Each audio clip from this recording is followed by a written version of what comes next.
इन वक्त असां मौजूद आहियूं government boys elementary school Nawabshah में, जिते अॼु जो ही स्कूल जो प्रोग्राम डॉक्टर मोहम्मद सादिक सियाल तरफ़ां शागिर्दनि में जेको आहे सो किताब कापियूं ऐं पेंसिलूं विरहाइण जी तक़रीब हुई। पर हिते अची हिकिड़ी असांखे नई ॻाल्हि महसूसु थी, जेका हिकु मां सम्झां थो त सिंध जी तारीख़ जो हिकिड़ो हिसो आहे त हिते जे उस्ताद ग़ुलाम सरवर चन्ना ऐं संदसि ॿाह बेली ग़ुलाम नबी चन्ना जेको आहे सा सिंधी पट्टी जेका आहे, सिंधी 52 अखरनि जी जेका अल्फ़ाबेट वारी पट्टी आहे उनखे किताबी सूरत में आणणु संदसि चवणु त ही तालीमी तारीख़ में पहिरियों चकर थियो आहे जो स्कूलनि में पट्टी त पढ़ाई वेंदी हुई ऐं किताबनि में जेका हूंदी सा बि मुख़्तसर हूंदी हुई, पर हिन खे बाज़ाब्ता सिंधी पट्टीअ जा 52 अखर किताबी सूरत में आणणु इहा हिकिड़ी नवाण आहे।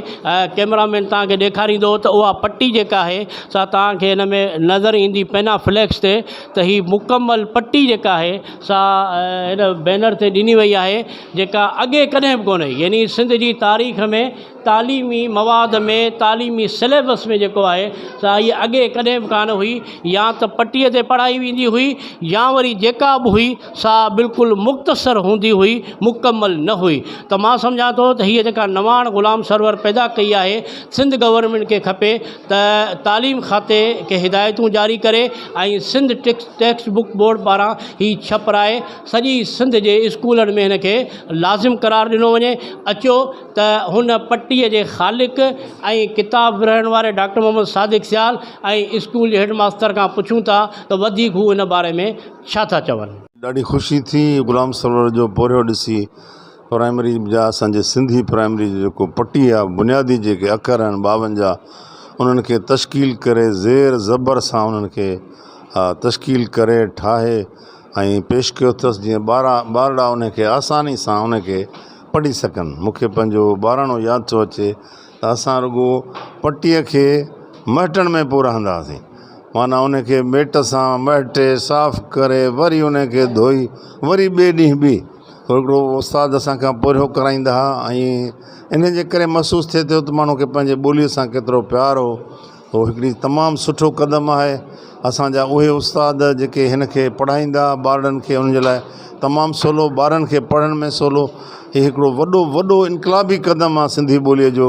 सलाम थो करियां मां पंहिंजे दोस्त ग़ुलाम सरवर चन्ने साहिब खे, उन जे ज़हन खे, तख़लीक़ खे। जेके साइंसदान हूंदा आहिनि उहे ईअं ई ज़हन सादी कंदा आहिनि, उहे ईअं ई तख़लीक़कारी कंदा आहिनि। त ॿोली जे तख़लीक़कारी में ग़ुलाम सरवर जो वॾो हथु आहे। मां सलाम थो करियां त हू वॾी असांजे सिंधी क़ौम जी ख़िदमत कई आहे। दुआ था करियूं त जेके असांजो मुस्तक़बिल आहे इन मां मुकमल फ़ाइदो वठंदो। सिंध जी तारीख़ में पहिरियों किताबी सूरत में 11 पट्टियूं जेके आहिनि इहे मां मुकमल करायूं आहिनि। सिंधी जेको ॿाराणो किताबु आहे गवर्नमेंट जे तरफ़ां, सिंध टेक्स्ट बोर्ड जे तरफ़ां छपियल आहे, उन में हिकिड़ी पहिरीं पट्टी आहे सिंधी, 52 अखर उन में आहिनि। जेके ॿियूं ज़ेर ज़बर पेशा वारियूं पट्टियूं आहिनि उहे कंप्लीट न आहिनि, उहे उन्हनि जा 10 अखर आहिनि। हीअ मूं उहे कंप्लीट पट्टियूं 11 पट्टियूं पूरियूं कंप्लीट करे किताबी सूरत में हीअ सिंध में पहिरियों चकर मूं कमु करायो। महिरबानी।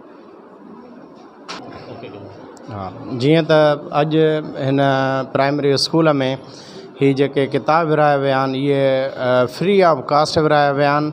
ऐं हीअ हिकु वाहिद किताबु आहे जेको ॿार खे पट्टीअ मां जान छॾाइण जो आहे। ऐं ॿियो हिन स्कूल में हिकिड़ी ख़ासि जेका ॻाल्हि ॾिठी वई त साम्हूं जेको बोर्ड आहे उन बोर्ड जे मथां पेना फ्लैक्स सेम किताब, जीअं असां मल्टीमीडिया ते जेको आहे सो कॉलेजिस यूनिवर्सिटीज़ में पढ़ायो वेंदो आहे त सेम, यानी तव्हां मल्टीमीडिया जो ॿियो रूप ॾिसो त साम्हूं ॿार खे पेना फ्लैक्स हूंदो ऐं पंहिंजे अखियुनि जे साम्हूं हथनि में जेको आहे सो किताबु हूंदो। ऐं इहो किताबु जेको आहे सो फ्री ऑफ कास्ट जेको आहे सो इहो ॿारनि खे मोहतरम डॉक्टर मोहम्मद सादिक सियाल जे तरफ़ां जेको आहे सो ॾिनो वियो आहे। ऐं साईं पंहिंजे हथड़नि सां हिननि ॿारनि खे ॾिनो आहे। ऐं असां उमेदु रखूं था त इहे ॿार हिन खे पढ़ी ऐं इनशाला मुस्तक़बिल में सुठो किरदारु अदा कंदा। Thank U. हिन में असांजे डॉक्टर मोहम्मद सादिक सियाल साहब ऐं ग़ुलाम नबी चन्ना ऐं ग़ुलाम सरवर चन्ना जो किरदारु आहे। उन्हनि ही किताब जेके आहिनि से ॿारनि खे फ्री में छपाए ॾिना आहिनि। इन ते तमामु वॾो ख़र्चु आयो आहे ऐं अल्लाह ताला गुलाम नबी चन्ना ऐं ग़ुलाम सरवर चन्ना जे वालिदैन खे सिहत ॾिए, साईं डॉक्टर मोहम्मद सादिक साहब खे बि सिहत ॾिए, अल्लाह ताईं हिननि खे वॾी उमिरि ॾिए। हू असांजे तालीमी मयार में वाधारे जे लाइ स्कूलनि जो विज़िट बि कंदा रहनि था ऐं असांखे शागिर्दनि जी वॾी महिरबानी। जी नाज़रीन, तव्हां ॻाल्हियूं ॿुधियूं हिते जे स्कूल जे हेडमास्टरनि जूं ऐं सिंधी पट्टीअ जे ख़ाले ग़ुलाम सरवर चन्ना जूं ऐं किताब विरहाईंदड़ डॉक्टर मोहम्मद सादिक सियाल ऐं ग़ुलाम नबी चन्ना जूं, जिन हिन पट्टीअ ते बि ॻाल्हायो ऐं किताबनि विरहाइण वारी ते बि ॻाल्हायो।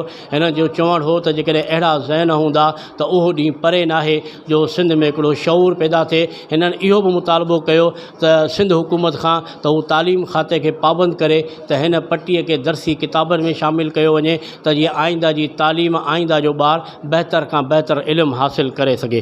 कैमरामैन गुल मोहम्मद कीरियो सां गॾु काज़ी जावेद सनाई, इबरत न्यूज़ सकरन।